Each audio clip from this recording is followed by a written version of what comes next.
Well, howdy everybody. How's everybody doing today? This is your friendly neighborhood Chef Shade Tree coming at you. Well, guys, check it out.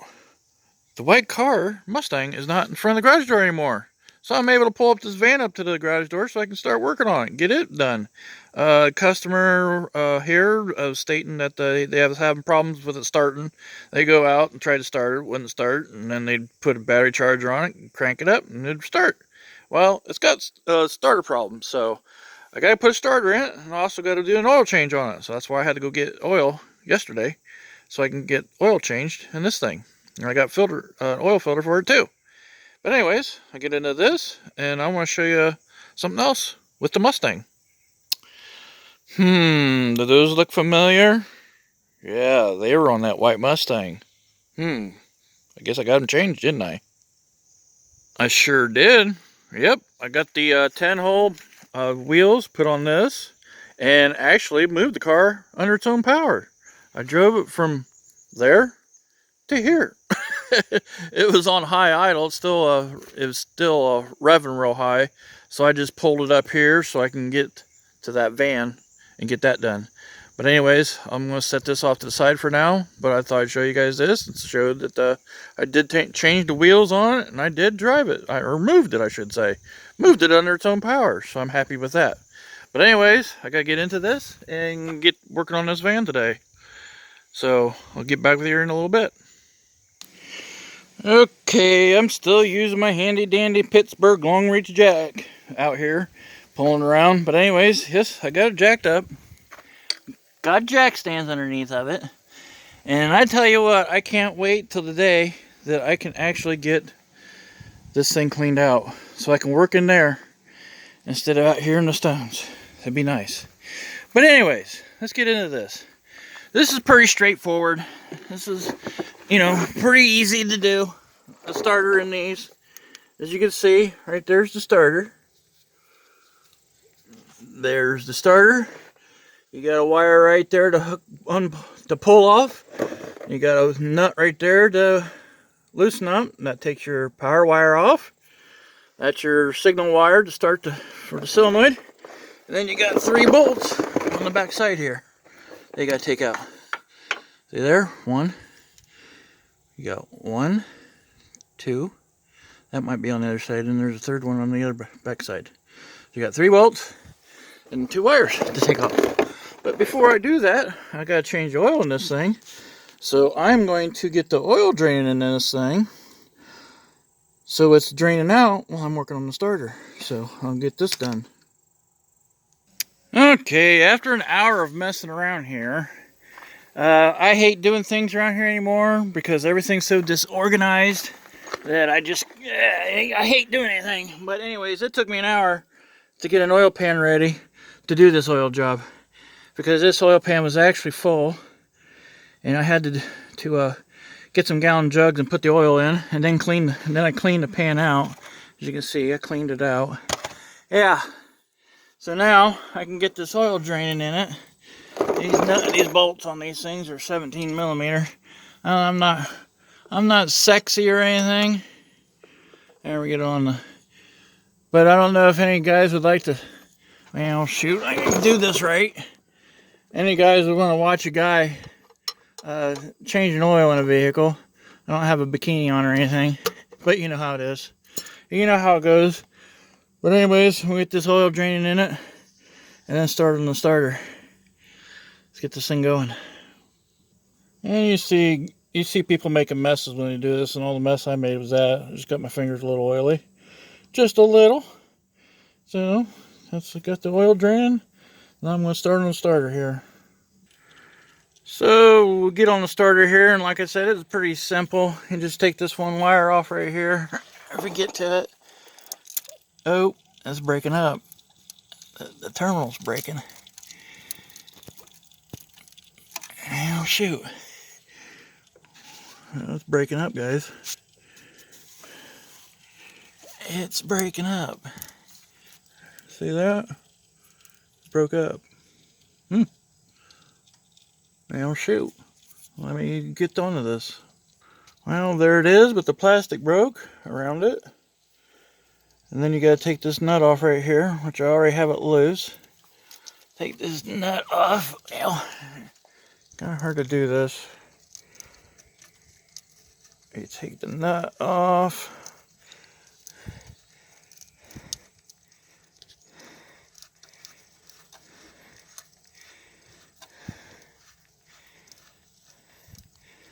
Now, come on here. There we go. Off. Take the wire off. There we go. Wire's off. Nut off. Oh, I want to tell you guys. I want to say something, guys. Some guy commented about my long fingernails, and if it bring the man out in me or something, if I cut him or something or other. Well, if he's man enough to come here and cut them off for me, make like a frog and jump. That's all I gotta say. I love comments like that, guys complaining about somebody's fingernails and stuff. But anyways, let's get back into this. I got 3 bolts I gotta get off so I can get the starter out. Okay, guys, as I was going to take the 3 bolts out, which you can see there's one there. There's one supposed to be there. It's not there. And then there's one right up there. You can see it. Now, I'm going to get some guys to laugh because they know me all too well. That this is the first time I have broken out this ratchet in a long time and used it. This ratchet right here. Can anybody tell what that is? Can you see it? First time I've used this thing in a while. Let's get this down out of here. Looky there. Snap-on. It's one of my snap-on ratchets. I haven't used that in forever. I had to get something up in there to get that 1 bolt out. And yeah, I used my snap-on short ratchet. 3/8. So yeah, there's a bolt. As you can see, there's a bolt missing right there. I got 2 out, so I'll get the starter down out of there. Okay, got the 2 bolts out that was holding the starter in. Let's get the starter down out of there. Bingo flamingo. Now, there. Oh, we got a shield on it. There we go. Starter's out. And now to return it back in to its place. And I gotta do something with this. Maybe this will be alright.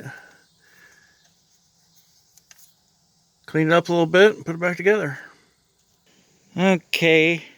This is I got the 2 bolts here that come out of the starter. They're 10 150 thread. 10 millimeter 1.5 thread. So they're 2 inches long. So if I'm out and about and get a bolt, I'll get a bolt for it.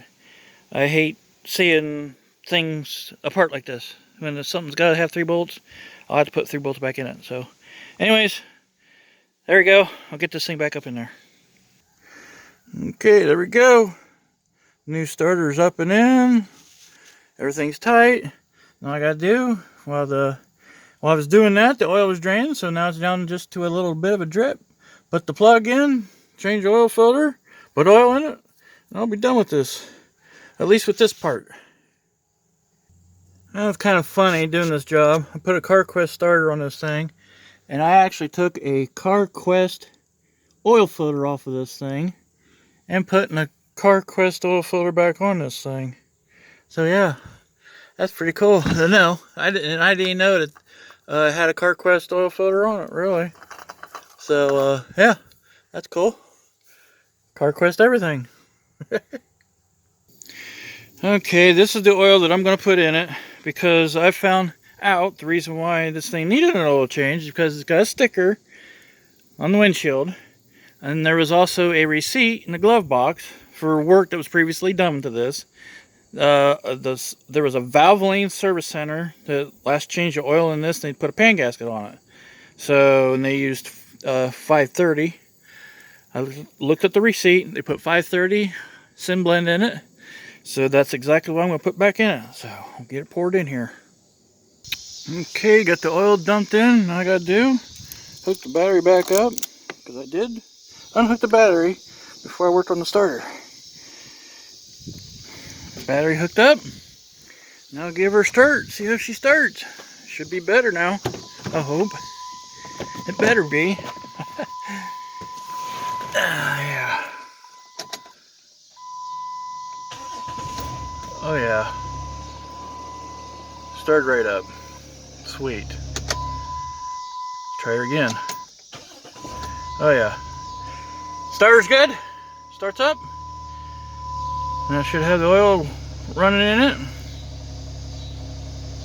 All I gotta do is check the oil in it now.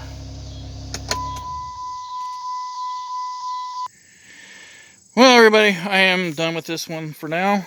I changed the starter in it, changed the oil in it, cleaned the battery terminals up on it. They were kind of messed up. I got them cleaned up. Yeah, there was a noise underneath the front end. I tried to find it. I can't find it exactly. There's something loose. Everything seems to be tight, but there is something loose underneath of it. We'll have to do that at a later date. But anyways, that's about all they wanted me to do to this for now. They did want me to give it a bath. You know, they're people that I've known for a long time, and they lost their, well, it's my friend's mom's vehicle, and they lost their dad here a couple years ago. About the same time my dad passed away, actually, is when he passed away. And they just don't keep up on the upkeep with their stuff, and they don't clean their own vehicles and stuff. And they thought maybe I'd like to give this thing a bath. I told them, well, I do headlights too, and you can see this one's got the headlights are dull in it. I said, I can clean them up for you if you want, and do that and this and everything else if you want, and I'll do your oil changes. So that's what I'm going to do for them. And one last thing before I go here off of this will be my first time putting a sticker on. My very first sticker is going to be put on this vehicle. So let's get this sticker put on. Okay, these things are kind of funky here. Let's try to get this thing on here.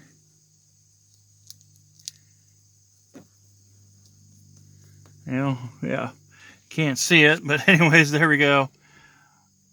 Can we see it? There, we get a video. There we go.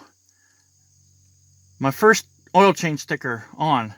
It doesn't look all the best, but I guess that's what you get when you buy them cheap and from China. So I need to straighten this out a little bit here. It seems like I'm going to have to get something that will mark it better. But anyways, there we go. It's on. My first oil change sticker. So there we go. Hope you guys enjoyed this. We'll catch you next one. You can see how dirty this hood is. See how dirty the hood is. Yeah, they want me to give this thing a bath, so I might clean it up for them a little bit. So we'll catch you guys in the next one. Thanks for always watching.